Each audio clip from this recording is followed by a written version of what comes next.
वो जब नींद से उठती है तो देखती है कि उसका हाथ जो है करी से उसके हस्बैंड के हाथ से बंधा हुआ है। वो उससे सवाल करती है लेकिन अगले ही पल वो खुद को गोली से उड़ा लेता है। ये देखकर एमा की जान उसके हलक में आ गई। उसका चेहरा खून से ढका है पर उसे इस बात की कोई परवाह नहीं। वो बस यहाँ से निकलना चाहती है, लेकिन उसका पति माइक उसके लिए ये सब आसानी से छोड़ के नहीं गया है। अपना दिमाग थोड़ा शांत करने के बाद एमा माइक की गन उठाती है और गोली मार के वो हथकड़ी तोड़ना चाहती है, पर ये क्या, उसमें तो एक ही गोली थी जिससे वो यूज कर चुका था। एमा नाइट ड्रेस में थी इसलिए वो अपनी ड्रेस चेंज करना चाहती थी। माइक की लाश को घसीट के लेके जाती है पर वहाँ पे एक वेडिंग ड्रेस के अलावा कुछ नहीं था। जैसे ही वो ड्रेस उठाती है उसके पीछे उसे एक तिजोरी नजर आती है। उस ड्रेस का यूज वो माइक को घसीटने के लिए करती है और माइक की शर्ट वो उतार के पहन लेती है। वो माइक के साथ नीचे उतरने की कोशिश करती है पर वो सीढ़ियों से गिर जाती है। बाहर खून जमाने वाली ठंड है, इतनी ठंड कि कोई भी नंगे पैर बाहर जा नहीं सकता। एमा दरवाजा बंद करती है और मदद के लिए किसी को कॉल करना चाहती है पर वो फोन भी पानी में डाल के गया है।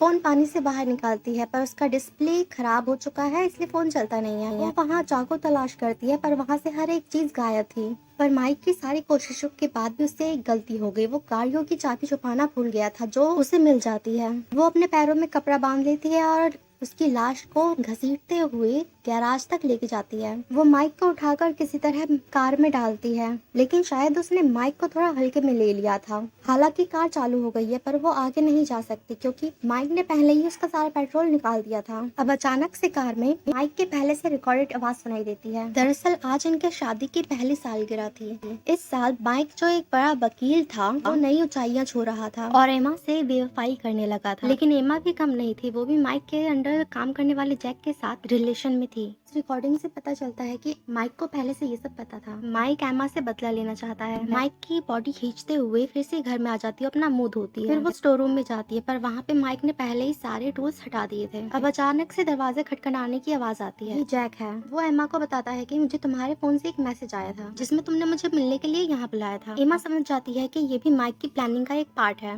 जैक माइक को मरा हुआ देखकर ही समझ जाता है कि उसने खुद को क्यों मारा है। जैक एमा को बताता है कि माइक की लॉ कंपनी को इन्वेस्टिगेट कर रही थी। उसे यकीन था कि उसका जेल जाना तय है, इसलिए उसने खुद के साथ एमा और जैक को भी ले डूबने की सोच रखी थी। उसी टाइम दो आदमी उस घर की ओर आते हैं। जैक उन्हें वहाँ से जाने के लिए कहता है लेकिन अगले ही पल वो जैक की जान ले लेते हैं। एमा डर से सहम गई है इसलिए वो जैक की बॉडी के साथ अब खुद को एक कोने में छुपा लेती है। वो दोनों आदमी अभी भी घर में है और उनमें से एक आदमी जैक को मारने का विरोध कर रहा था। उनकी बातों से पता चलता है कि माइक ने ही इन दोनों को यहाँ पे भेजा था। वो बेडरूम में जाते हैं तो एमा जल्दी से लाश को खींचते हुए स्टोर रूम में चली जाती है। लेकिन खींचते समय के खून के निशान उन दोनों को आकर्षित करते हैं। वहाँ पे एमा को एक टूल नजर आता है। वहाँ उससे वो भाग तो नहीं सकती है पर उससे वो उसका हाथ काट सकती है और खुद को बचा सकती है। तभी वो यहाँ पे आ जाते हैं और एमा खुद को एक कपड़े से ढक के अपनी सांसों को थाम लेती है। उस आदमी को माइक की बॉडी दिखती है जो कि खून से लथपथ होती है पर वो एमा को नहीं देख पाता। जाके अपने दूसरे साथी को बुलाता है। तब तक एमा कार के नीचे छुप जाती है। यहाँ पे अब दो लाशें हैं, फिर भी ये आदमी यहाँ से जाने के लिए तैयार नहीं है क्योंकि उसकी नजर उस तिजोरी पे है। उसे पता है कि इस तिजोरी को सिर्फ माइक और एमा ही खोल सकते हैं क्योंकि माइक तो मर चुका है तो एमा को ढूंढना ही उनका लास्ट चांस है। अब उस आदमी का ध्यान एमा के फुटप्रिंट्स पे जाता है। अब वो निश्चिंत हो जाता है कि एमा जो है वो जिंदा है और वो नंगे पैर ज्यादा दूर तक नहीं गई होगी। एमा वहाँ छुपी हुई सब सुन रही होती है और वो बस यही सोचती है कि वो यहाँ से कैसे निकल पाएगी।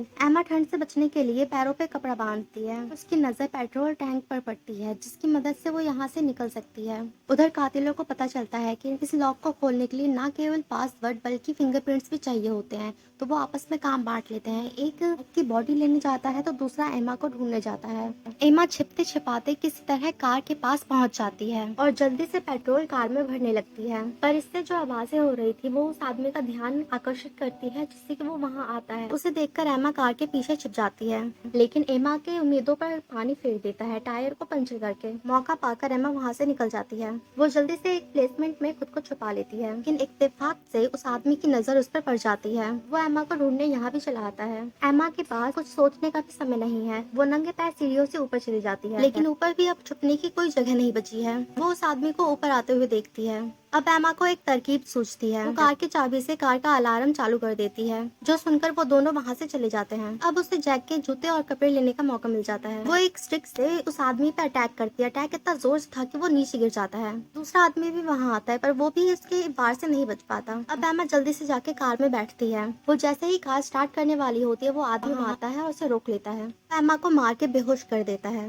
जब एमा को होश आता है तो वो देखती है वो फिर से हथकड़ी में बंधी हुई है। वो आदमी उसके पास आता है और उसे मारने लगता है, लेकिन दूसरा आदमी जिसमें अभी भी थोड़ी इंसानियत थी वो बंदूक उस पे तानता है और उससे दूर होने के लिए बोलता है। यहाँ इन दोनों को नहीं पता होता कि ये बंदूक खाली है। अब इस रहम के बदले एमा उसे पासवर्ड बता देती है। पासवर्ड के बाद वो माइक का फिंगरप्रिंट उसमें लगाते हैं, पर तिजोरी में कोई डायमंड्स नहीं है जैसा कि माइक ने बताया था। उसमें एक आरी थी जिसमें लिखा था डायमंड्स एमा के नेकलेस के अंदर है। दरअसल माइक ने एमा को एक खास नेकलेस पहनाया था जिसे अगर एक बार पहना दिया जाए तो उसे खोला नहीं जा सकता। वो आदमी तुरंत समझ गया कि उसने ये आरी क्यों रखी है, लेकिन दूसरा आदमी वो नेकलेस काटने की कोशिश करने लगता है, लेकिन विलियम उसे बंदूक से मार के गिरा देता है। अब विलियम उस पर फायर करता है लेकिन गोली खत्म हो चुकी थी। विलियम और एमा आपस में भिड़ जाते हैं। तभी पीछे से टॉम जागता है और विलियम को दबोच लेता है, लेकिन टॉम मारा जाता है। फिर एमा उस पर वार करती है और उसे माइक की बॉडी के साथ बांध देती है। अब वो जल्दी से जाके कार में बैठती है। जैसे ही कार स्टार्ट करके उसे स्पीड देती है वो अपना कार पे से नियंत्रण खो देती है क्योंकि कार के टायर फटे हुए थे और वो बेहोश हो जाती है। थोड़ी देर बाद उसे होश आता है। वो खिसकते हुए आगे बढ़ती है, लेकिन एक बार फिर से विलियम से आके पकड़ लेता है। वो उस पर चाकू से वार करता है लेकिन एमा उसे रोक लेती है।